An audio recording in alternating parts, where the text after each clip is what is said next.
Hello friends, आप सभी का स्वागत है एक बार फिर से आपके अपने यूट्यूब चैनल दिशा स्टडी हब में। आज का यह वीडियो आपके आरआरबी एनटीपीसी से रिलेटेड है और यह फर्स्ट सेट है आरआरबी एनटीपीसी का, जो कि प्रीवियस ईयर में किसी न किसी आपके रीजन से आए हुए हैं। तो ये क्वेश्चन पेपर आपके पटना रीजन से है। ये 2016 के एनटीपीसी का पेपर है। ये पेपर हम इसलिए लेकर के आए हैं क्योंकि इससे आप लोगों को एक आइडिया लगेगा, आपको रिवाइज के तौर पे एक हेल्प मिलेगी कि कैसे पेपर आते हैं। बहुत ढेर सारे बच्चे होंगे कि जो फर्स्ट टाइम अटेंड कर रहे होंगे, बहुत सेकंड टाइम अटेंड कर रहे होंगे, लेकिन जो फर्स्ट टाइम है उनको इस वीडियो से काफ़ी हेल्प मिलेगी। साथ ही साथ में सेकंड वालों को भी मिलेगी कि उनको इतना डाटा याद नहीं रहता प्रीवियस कि क्या क्या आया हुआ था, कैसे आया हुआ था, तो उसमें हेल्प मिलेगी। तो अभी हाल ही में आरआरबी के द्वारा, रेलवे के द्वारा जो है एक विज्ञप्ति जारी की गई है, जिसमें उन्होंने सभी जो एग्ज़ाम थे आरआरबी से रिलेटेड उनकी डेट दे दी है। जैसे कि 15 से 18 के बीच में आइसोलेटेड और मिनिस्ट्रियल कैटेगरीज थी, इनको 15 से 18 दिसंबर के बीच में कराएंगे। उसके बाद एनटीपीसी का नंबर है जो कि आपके ग्रेजुएट लेवल की हैं, 28 दिसंबर से मार्च तक चलेंगी। देन उसके बाद जो है आरआरपी ग्रुप डी की होंगी, जो कि अप्रैल 2021 से और जून 2021 के बीच में होगा। तो नेक्स्ट जो हमारा टारगेट है वो एनटीपीसी का है, मेन एनटीपीसी का है, क्योंकि इसका लोगों को काफ़ी दिनों से इंतज़ार था।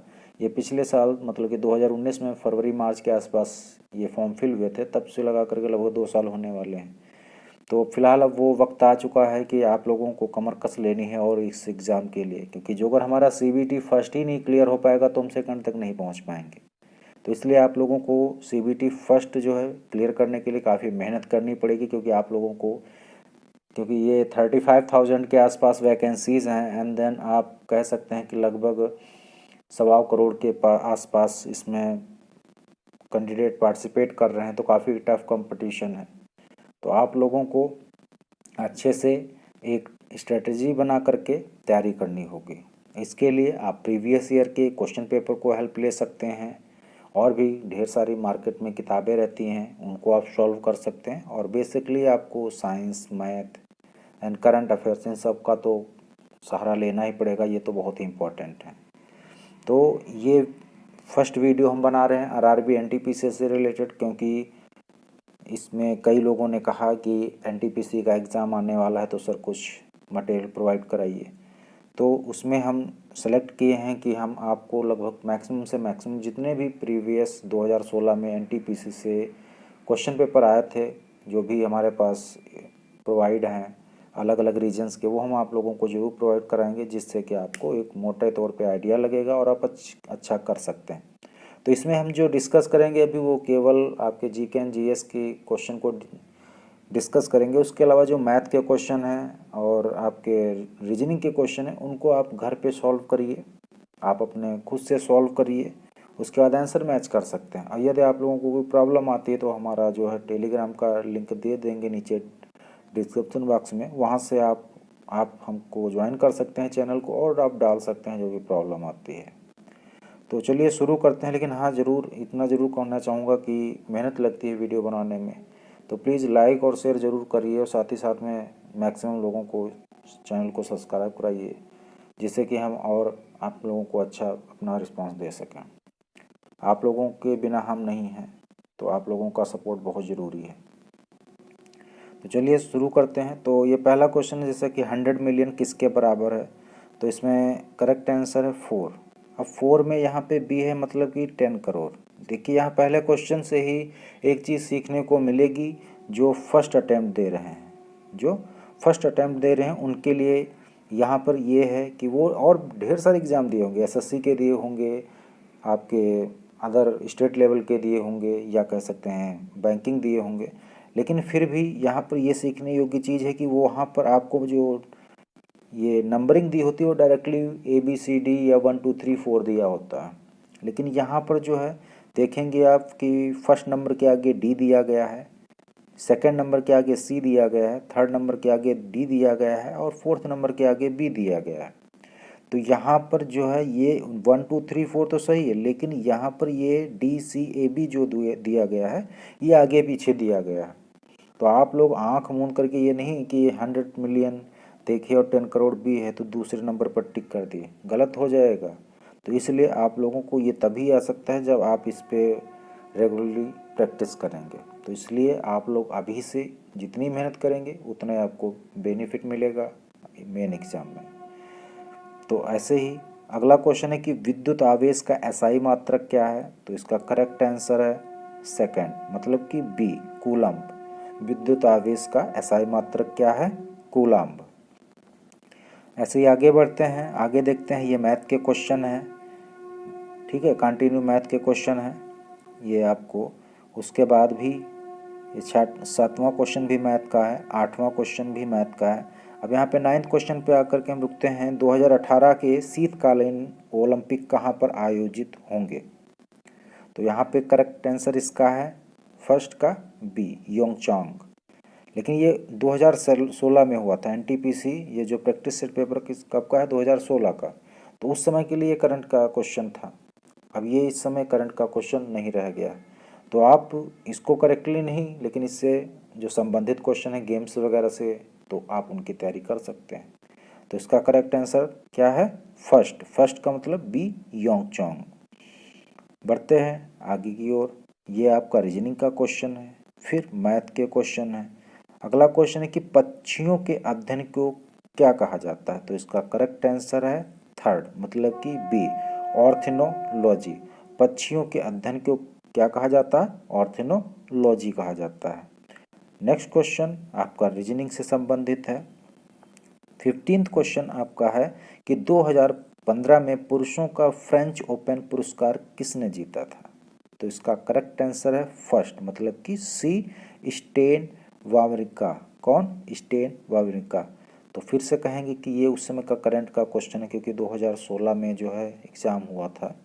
तो आप इसको नहीं, 2015 के फ्रेंच ओपन का नहीं, लेकिन 2019 का, 2020 का जो भी फ्रेंच ओपन हुआ, विंबलडन हुआ, तो आप इनको याद कर सकते हैं। और याद करना पड़ेगा 100%। क्वेश्चन आने आने, आप किसी चीज़ को छोड़ नहीं सकते हैं।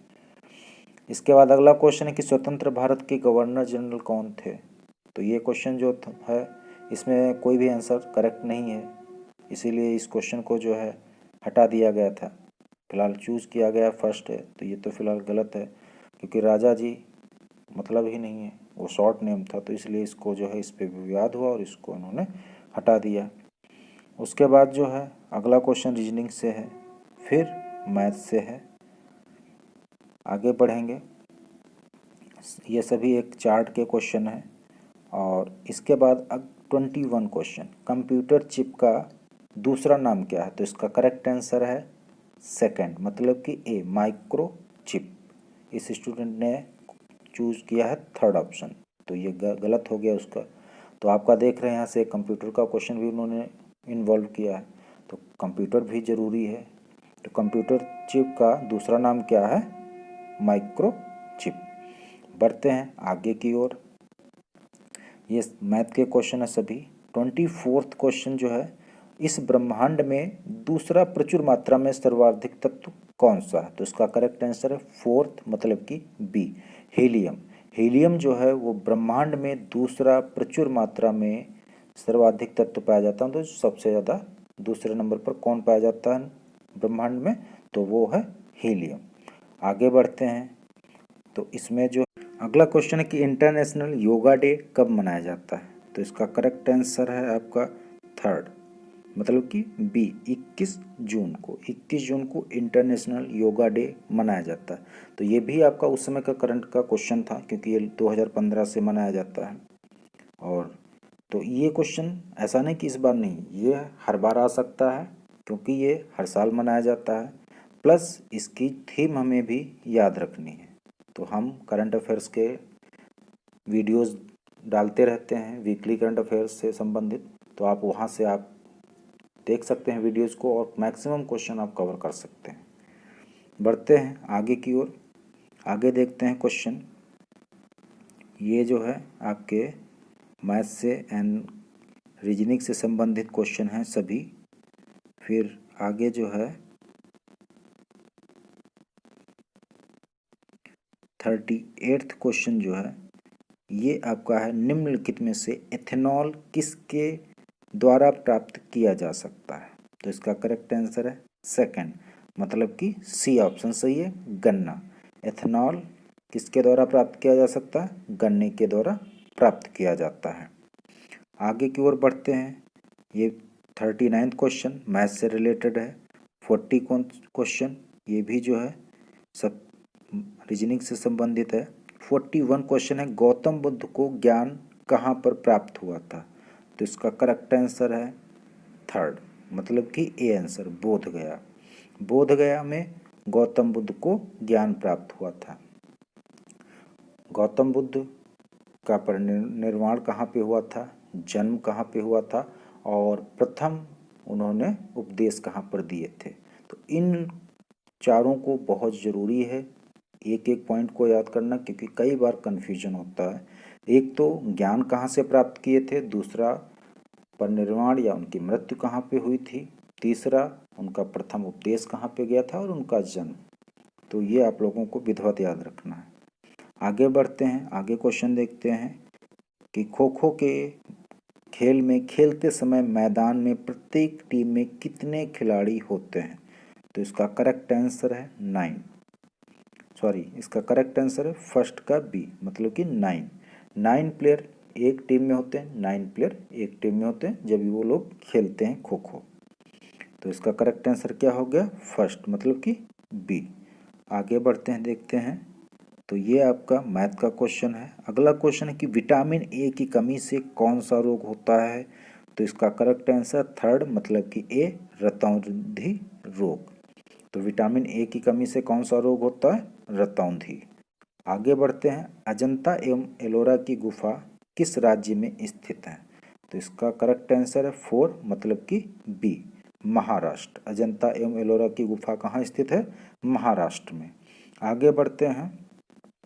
रॉयटर्स एक समाचार एजेंसी है, इसका मुख्यालय कहाँ पर स्थित है? तो इसका करेक्ट आंसर है थर्ड, मतलब कि ए, यूके। रॉयटर्स एक समाचार एजेंसी है और इसका मुख्यालय कहाँ पे है? यूके में है। आगे बढ़ते हैं। 47वां क्वेश्चन कि पद्मश्री से सम्मानित किए जाने वाले पहले हॉकी खिलाड़ी कौन थे? तो इसका करेक्ट आंसर है थर्ड, मतलब कि बी, बलबीर सिंह सीनियर।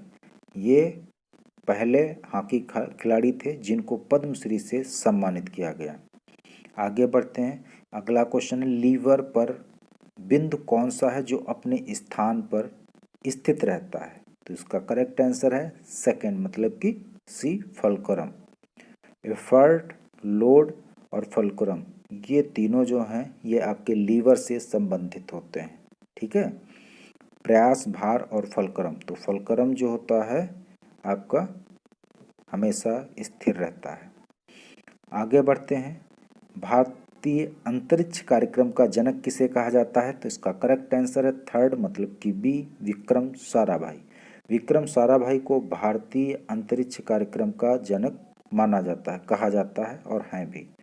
आगे बढ़ते हैं। लोकसभा के पहले अध्यक्ष या स्पीकर कौन थे? तो इसका करेक्ट आंसर है थर्ड, मतलब कि ए, जीवी मालवंकर। ठीक है, तो लोकसभा के पहले अध्यक्ष कौन थे? जीवी मालवंकर। आगे बढ़ते हैं। अगला क्वेश्चन है एशियाई खेलों में स्वर्ण पदक जीतने वाली पहली भारतीय महिला खिलाड़ी कौन थी? तो करेक्ट आंसर है थर्ड, मतलब कि सी, कमलजीत संधू। एशियाई खेलों में स्वर्ण पदक जीतने वाली पहली भारतीय महिला खिलाड़ी कौन थी? कमलजीत संधू। आगे बढ़ते हैं, देखते हैं। तो ये आपका मैथ का क्वेश्चन है। 53rd भी मैथ का क्वेश्चन है। 54 भी जो है मैथ का क्वेश्चन है। 55 रीजनिंग।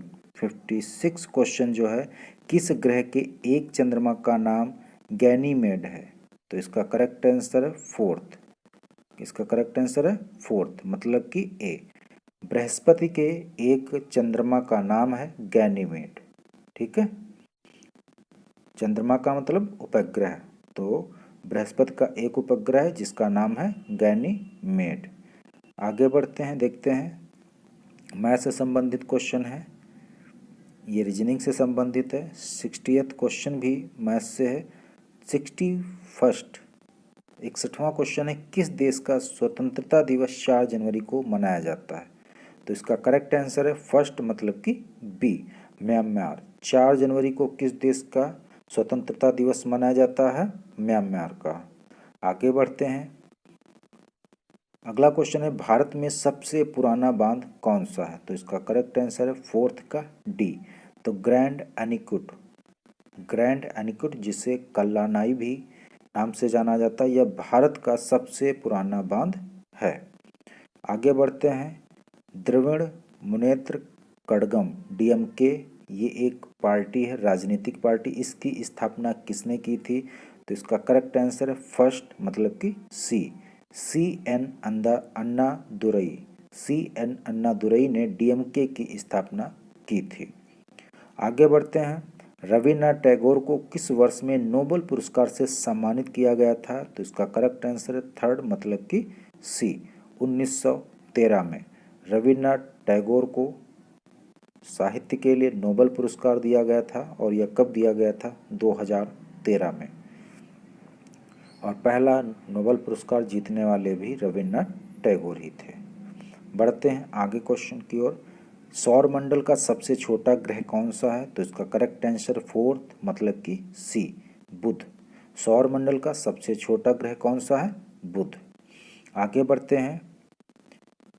मोटापे को नापने के लिए निम्नलिखित में से किसका उपयोग किया जाता है? तो इसका करेक्ट आंसर है बीएमआई। बीएमआई का उपयोग मोटापे को नापने के लिए किया जाता है। आगे बढ़ते हैं। आगे देखते हैं, ये रीजनिंग का है। अगला क्वेश्चन है कि डॉल्फिन के समूह को क्या कहा जाता है? तो इसका करेक्ट आंसर है फोर्थ मतलब कि बी, पॉड। डॉल्फिन के समूह को क्या कहा जाता है? पॉड। आगे बढ़ते हैं। क्षेत्रफल की दृष्टि से सबसे बड़ा दूसरा देश कौन सा है? तो इसका करेक्ट आंसर है सेकंड बी। इसका करेक्ट आंसर है सेकंड, और सेकंड नंबर पर कौन सा है? B, Canada. क्षेत्रफल की दृष्टि से दूसरा सबसे बड़ा देश है कनाडा। और पहले नंबर पर कौन है? रूस। और भारत किस नंबर पर है? 7वें नंबर पर। किस नंबर पर है? 7वें नंबर पर। आगे बढ़ते हैं। मैथ से संबंधित क्वेश्चन है। अगला क्वेश्चन है PSLV से क्या अभिप्राय, मतलब कि इसका फुल फॉर्म पूछा गया है। तो इसका करेक्ट आंसर है थर्ड मतलब कि सी, पोलर सैटेलाइट लॉन्च व्हीकल। क्या है? Polar satellite launch vehicle. तो इससे जो है सैटेलाइट लॉन्च किए जाते हैं। तो इसका फुल फॉर्म यहाँ पे पूछा गया है। आगे बढ़ते हैं। AQI से क्या अभिप्राय है? तो यहाँ पर फिर से जो है एक फुल फॉर्म पूछा गया है। तो AQI का करेक्ट आंसर है थर्ड मतलब कि बी, एयर क्वालिटी इंडेक्स। क्या है? Air quality index. आगे बढ़ते हैं। मैथ से संबंधित क्वेश्चन है, उसके बाद फिर से रीजनिंग है, मैथ है। ये मैथ से संबंधित क्वेश्चन है सभी। और अगला क्वेश्चन है कि किस देश ने USA को स्टैचू ऑफ लिबर्टी भेंट की थी? तो इसका करेक्ट आंसर है फर्स्ट मतलब कि बी, फ्रांस। फ्रांस ने USA को स्टैचू ऑफ लिबर्टी भेंट की थी। स्टैचू ऑफ लिबर्टी स्थित कहाँ पे है? तो USA में स्थित है प्रेजेंट टाइम में। आगे बढ़ते हैं। अगला क्वेश्चन है मैथ से, इसके बाद भी मैथ रीजनिंग से है। 83 क्वेश्चन है। सर्वाधिक ऑस्कर पुरस्कार जीतने वाले पुरुष खिलाड़ी, पुरुष रिकॉर्ड किसके नाम पर है? पुरुष रिकॉर्ड किसके नाम पर है? तो इसका करेक्ट आंसर है first A, Walt Disney. Walt Disney ये पुरुष हैं जिनके नाम रिकॉर्ड है सबसे ज़्यादा ऑस्कर पुरस्कार जीतने का। आगे बढ़ते हैं। अगला क्वेश्चन है कि डेनमार्क की राजधानी का नाम क्या है? तो इसका करेक्ट आंसर है थर्ड, तो यहाँ से ए होगा आंसर, कोपेनहेगन। हम वीडियो जो करंट अफेयर्स के वीडियोस बनाते हैं तो उसमें मैक्सिमम वहाँ की मुद्रा, वहाँ की कैपिटल, वहाँ के प्रेसिडेंट या PM उन सबको रिवाइज कराते रहते हैं। तो वहाँ से आपको ये ज़रूर हेल्प मिलेगी। तो डेनमार्क की राजधानी का नाम क्या है? कोपेनहेगन। अगला क्वेश्चन है 2015 में संयुक्त राष्ट्र जलवायु परिवर्तन सम्मेलन कहाँ आयोजित किया गया था? तो इसका करेक्ट आंसर क्या है? सेकंड मतलब कि ए, मॉस्को। रूस की जो कैपिटल है वो मॉस्को है। यहाँ पर 2015 में संयुक्त राष्ट्र जलवायु परिवर्तन सम्मेलन आयोजित किया गया था। तो आप 2015 का उस समय पूछा गया था, तो आप 2019 2020 के देख सकते हैं जलवायु से संबंधित जो भी आपके सम्मेलन हुए हैं। बढ़ते हैं आगे क्वेश्चन की ओर। अगला क्वेश्चन मैथ से संबंधित है। इसके बाद है भारतीय संविधान में कितने मौलिक अधिकारों का उल्लेख किया गया है? तो करेक्ट आंसर है 4th डी। तो यहाँ पे इसका आंसर हो 11। भारतीय संविधान में कितने मौलिक अधिकारों का उल्लेख किया गया है? तो 11। ठीक है, 11 मौलिक अधिकार हैं। बढ़ते हैं नेक्स्ट क्वेश्चन की ओर। अगला क्वेश्चन है,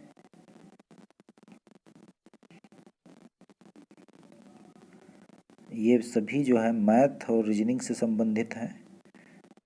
आपका 94th क्वेश्चन है, अंतरिक्ष में जाने वाले सर्वप्रथम कुत्ते का नाम क्या है? तो इसका करेक्ट आंसर है फर्स्ट। तो इसके अनुसार करेक्ट आंसर होगा लाइका, क्योंकि फर्स्ट नंबर पर बी ऑप्शन दिया गया। तो अंतरिक्ष में जाने वाले सर्वप्रथम कुत्ते का नाम क्या है? लाइका। आगे बढ़ते हैं। पानी के अंदर की वस्तुओं का पता लगाने के लिए किस यंत्र का उपयोग किया जाता है? तो इसका करेक्ट आंसर है 4th मतलब कि सी, सोनार। सोनार वो यंत्र है जिसके द्वारा पानी के अंदर की वस्तुओं का पता लगाया जाता है, खास करके पनडुब्बी वगैरह के लिए। आगे बढ़ते हैं। ये रीजनिंग का क्वेश्चन है। 97 भी रीजनिंग है। 98 क्वेश्चन है, पोलियो के टीके की खोज किसने की? तो इसका करेक्ट आंसर है फर्स्ट के अनुसार बी है, जोनास साल्क। जॉन साल्क ने पोलियो के टीके की खोज की थी।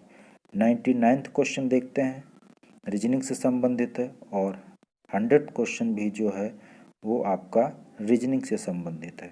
तो ये आपके आज थे कितने? 100 क्वेश्चन। कितने क्वेश्चन थे? 100 क्वेश्चन। इसमें आपके जीके, जीएस और मैथ और रीजनिंग से संबंधित क्वेश्चन थे।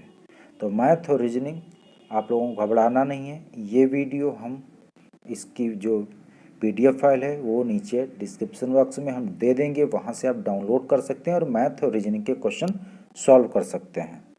और बाकी आप देखेंगे कि मैक्सिमम क्वेश्चन साइंस और करंट अफेयर्स यहाँ से कवर हो रहा है। मैक्सिमम क्वेश्चन में साइंस इन्वॉल्व है और करंट अफेयर्स इन्वॉल्व है, इसलिए आप लोगों को मुख्य फोकस साइंस पे देना ही होगा जो अगर आपको ये एग्ज़ाम क्रैक करना है। तो पहले वीडियो से उम्मीद है आप लोगों को कुछ हेल्प मिलेगी, और जो अगर आप लोगों को इससे हेल्प मिलती है, आप लोगों को जो अगर ये वीडियो पसंद आता है तो प्लीज़ हमारे वीडियोस को लाइक शेयर ज़रूर करें और साथ ही साथ में कमेंट करना ना भूलें। मिलते हैं नेक्स्ट वीडियो में, तब तक के लिए जय हिंद, जय भारत।